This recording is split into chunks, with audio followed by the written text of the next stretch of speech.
kamu bisa, saya potong leher saya ini. Mengislamkan semua orang Indonesia. Kalau kamu memang pintar, kamu memang hebat ilmu kamu tuh ya. Saya berani saya bunuh diri di depan keluarga kamu. Sekarang juga pun saya mau mengislamkan Indonesia dalam 1 detik ini. Dalam 1 detik ini, jangan sampai 10 tahun. Saya tantang kamu ya. Dalam 1 detik ini mengislamkan orang Indonesia. Kalau memang nabi kamu memang hebat, agama kamu hebat. Bagi saya agama kamu tuh kafir. Batu hitam kamu cium-cium, lempar setan. Masa bisa lempar setan? Setan kan bisa keliaran di mana-mana. Kamu sendiri pergi ke Mekah sakit-sakit, kamu pergi ke Mekah. Hanya untuk lempar setan, cium-cium batu hitam. Itu kafir, kafir. Ngaku agama benar. Kafir kamu, benar enggak? Saya benarkan kamu tuh kafir. Kafir, ngaku Allah yang benar. Ketemu Tuhan kamu hanya lewat mimpi. Nabi palsu ngaku benar. Makanya kamu tuh keluar-keluar supaya kamu menyesatkan banyak orang. Paham enggak? Sok pintar kamu, hanya menyesatkan banyak orang. 1 menit ini kamu mengislamkan Indonesia. 1 menit ini orang Islam mati, bangkit, langsung naik ke surga. Saya masuk Islam sekarang juga. Kalau kamu memang hebat, agama kamu hebat. Sekarang juga Islam mati, bangkit, masuk naik ke surga. Saya sekarang juga masuk Islam. Saya tuntut kamu. Saya bandingkan agama kamu. Ada nggak satu orang Islam yang mati, bangkit, masuk ke surga hidup-hidup? Saya sekarang juga murtad ya. Saya kasih tahu kamu ya. Sekarang juga saya murtad. Saya nggak meninggalkan Kristen, saya meninggalkan Yesus. Saya masuk Islam, agama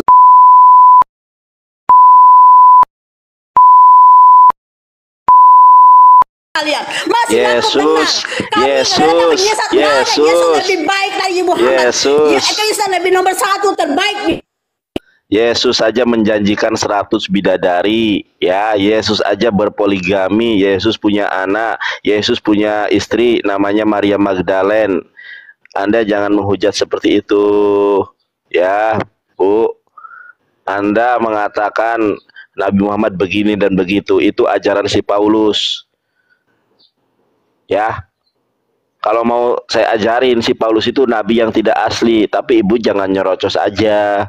Katanya ajaran kasih, tapi nyerocos terus. Gimana Anda mau mendapatkan kebenaran? Diam. Nih, coba Anda baca Matius 24 ayat ke-6. Kata Nabi Yesus, jadi apabila ada orang berkata kepadamu, lihat ia ada di padang gurun, jangan kamu pergi ke situ.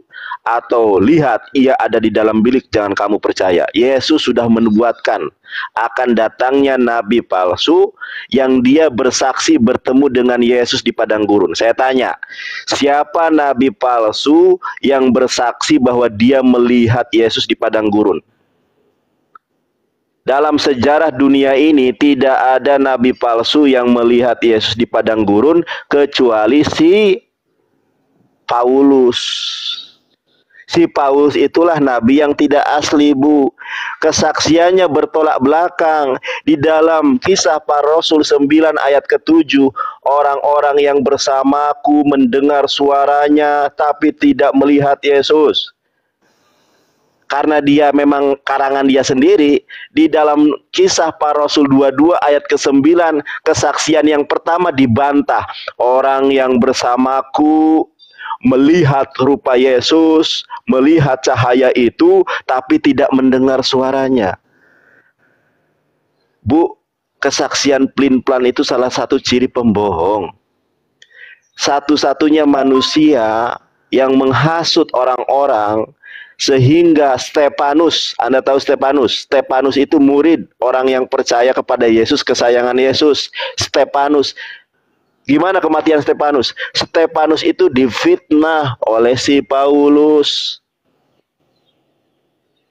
Karena difitnah, dihasut oleh si Paulus, Stefanus meninggal martir, syahid dengan cara dilempari batu. Jadi nabi-nabi palsu itulah yang kemudian menyiksa para murid. Itu nabi palsu, Bunda.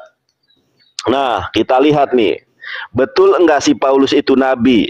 Sudah berapa kali saya sebutkan bahwa si Paulus itu adalah nabi. Kisah Para Rasul 13 ayat ke-1. Pada waktu itu di dalam jemaat di Antioquia ada beberapa nabi dan pengajar Yang pertama Barnabas, yang kedua Simon, yang ketiga Lukius, yang keempat Menahem, yang kelima Paulus. Si Saulus itu nabi. Makanya kita perjanjian baru Bunda ini, Injil hanya 4. Tulisan karangan si Paulus 14 kitab. Tulisan dan karangan si Paulus jadi firman Tuhan.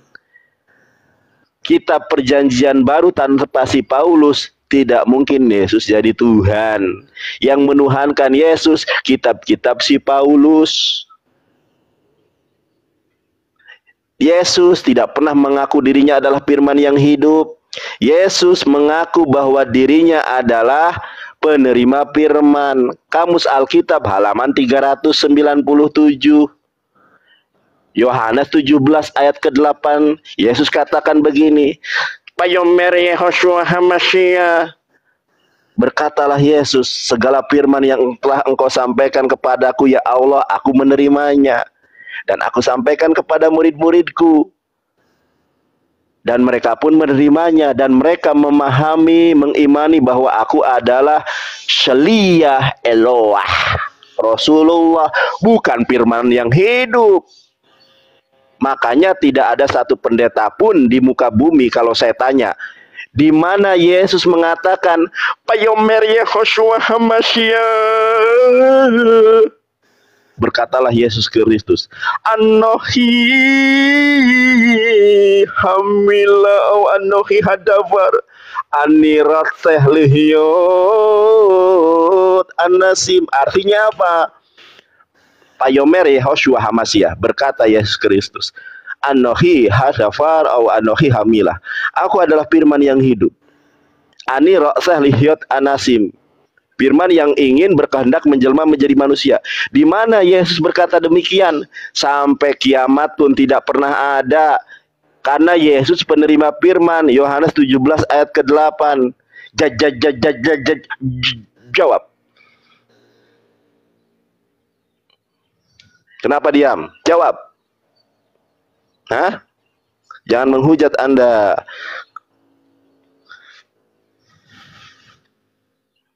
Di mana Bunda Maria menyembah Yesus, tidak ada orang Kristen pun yang sanggup memberikan data bahwa Maria berkata, aku menyembah anakku. Nggak ada. Wahai manusia, anakku ini adalah firman yang hidup. Nggak ada. Gospel 4 kitab Injil yang tebal-tebal itu tidak pernah bercerita tentang kesaksian Ibunda Yesus.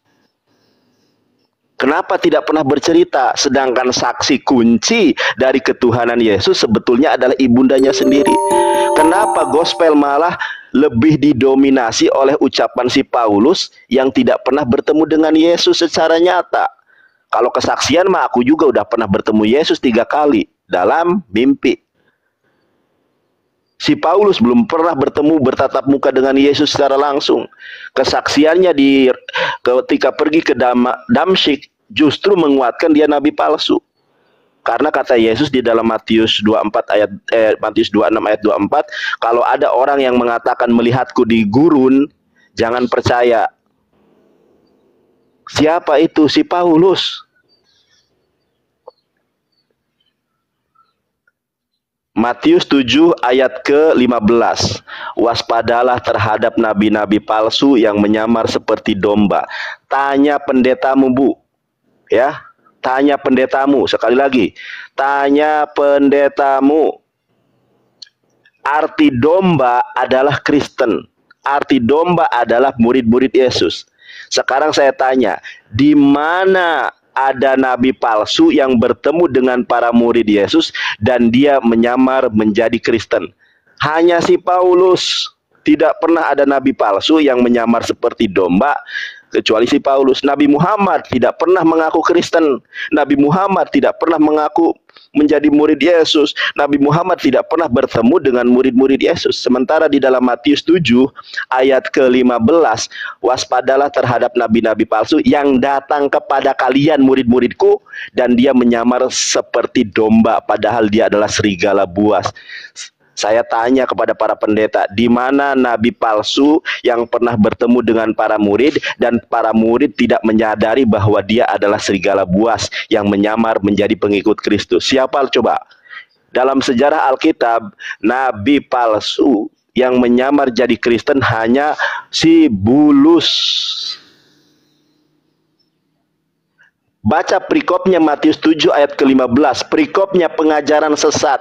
Saya tanya para pendeta, apa pengajaran sesat dari nabi-nabi palsu yang datang kepada para murid? Dijelaskan di ayat ke-22-nya. Pada hari terakhir banyak orang yang memanggilku Tuhan Yesus. Bukankah kami bernubuat demi namamu Tuhan Yesus? Bukankah kami mengusir setan demi nama Tuhan Yesus? Yesus kaget, ontolod sia iraha aing ngajaran sia, aing ieu Tuhan. Berkokok sia.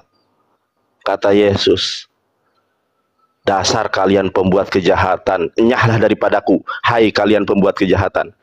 Satu-satunya agama di muka bumi ini yang mengusir setan atas nama Yesus Kristen. Umat Islam mengusir setan bukan atas nama Yesus, atas nama Holik Langit dan Bumi Allah. A'udzubillahi minasyaitonirrajim. Kami berlindung kepada Allah dari godaan setan yang terkutuk. A'udzubikalimatillahit tammati min syarri ma khalaq. Kami berlindung kepada Allah dari makhluknya yang sangat jahat. Bismillahirrahmanirrahim, la yadurru ma asmihi sayun fil ardi wala fis samai wa huwas syamiul alim. Umat Islam bukan yang menggenapi perkataan Yesus. Siapa umat di dunia ini yang mengusir setan atas nama Yesus, kemudian ternyata Yesus tidak pernah mengenal dia? Siapa di dunia ini umat yang bermujizat atas nama Yesus, tetapi di akhir kiamat nanti Yesus mengusir mereka? Umat Islam tidak ada core of value bermukjizat. Yang namanya mukjizat di dalam Islam hanya Nabi. Tuh, paham sampai di sini? Jadi Anda kalau belajar kekristenan, belajarlah yang baik. Jangan menghujat Islam. Apapun hujatan saudara terhadap Islam, maka Alkitab yang akan membelanya. Anda mengatakan Nabi Muhammad kawin-kawin. Emang Yesus nggak kawin? Kawin. Mana ayatnya? Nih saya kasih tahu ayatnya ya. Gak percaya si ibu ini. Wahyu 19 ayat ke-7. Saya buka cam nih biar Anda paham ya. Jangan menghujat, Bu. Saya tadi sebelumnya agak Wahyu 19. Nih. Ya, saya open cam nih. Perhatikan. Wahyu 19 ayat ke-7. Marilah kita bersukacita dan bersorak-sorai dan memuliakan Dia, karena hari perkawinan anak domba telah tiba dan pengantinnya telah siap sedia. Siapa anak domba di situ? Yesus. Kawin tidak? Kawin di sorga. Nandar, di hari kebangkitan tidak ada kawin mengawin, Nandar. Hidup bak malaikat. Emang di dalam Islam ada di hari kebangkitan kawin mengawin? Di dalam Islam pun tidak ada di hari Yaumul Ba'ats. Hari kebangkitan kawin mengawin itu tidak ada. Rasulullah SAW pernah menyampaikan, di hari kebangkitan kita dalam keadaan tak berbusana dan tidak bersunat. Aisyah radhiyallahu anha bertanya, ya Rasulullah, kalau di hari kebangkitan kita tidak bersunat dan tidak berbusana, apa enggak malu dilihat satu sama lain? Kata Rasulullah, di hari itu manusia tidak memikirkan orang lain, tetapi memikirkan keselamatannya sendiri-sendiri. Boro-boro kawin, lihat kemolekan tubuh orang lain saja tidak dipedulikan. Itu yaumul ba'ats. Tanya Ustadz, ada yaumul kebangkitan enggak? Bagaimana suasana di hari kebangkitan? Boro-boro kawin. Orang pada saat itu orang sedang genting. Jadi kalau ada katakan di hari kebangkitan tidak ada kawin mengawin, sama di dalam Islam juga di hari kebangkitan tidak ada kawin mengawin. Karena setelah proses yaumul ba'ats, ada yaumul maksar, ya kan? Ada yaumul hisab, ada mizan, ada sirot, masih panjang itu. Nanti setelah sirot baru sorga. Di sorga itulah ada kawin mengawin. Yang berbicara ada kawin mengawin bukan Quran, tetapi Wahyu 19 ayat ke-7, di mana yang pertama kali kawin itu adalah Yesus Kristus. Di mana di dalam Matius 19 ayat ke-29 Yesus menjanjikan 100 bidadari, 100 istri. Kata Yesus, barang siapa yang meninggalkan rumahnya, saudara laki-laki, saudara perempuan, ibu dan bapaknya, dan siapa yang meninggalkan satu istri akan dibalas 100 istri. Malah dihapus ayatnya. Tapi original teksnya masih ada, bahasa Inggrisnya masih ada. Apapun hujatan saudara tentang Islam, maka Alkitab yang akan membela Islam itu, Bu. Kabur. Kalah debat kabur. Makanya kalau naik pakai ilmu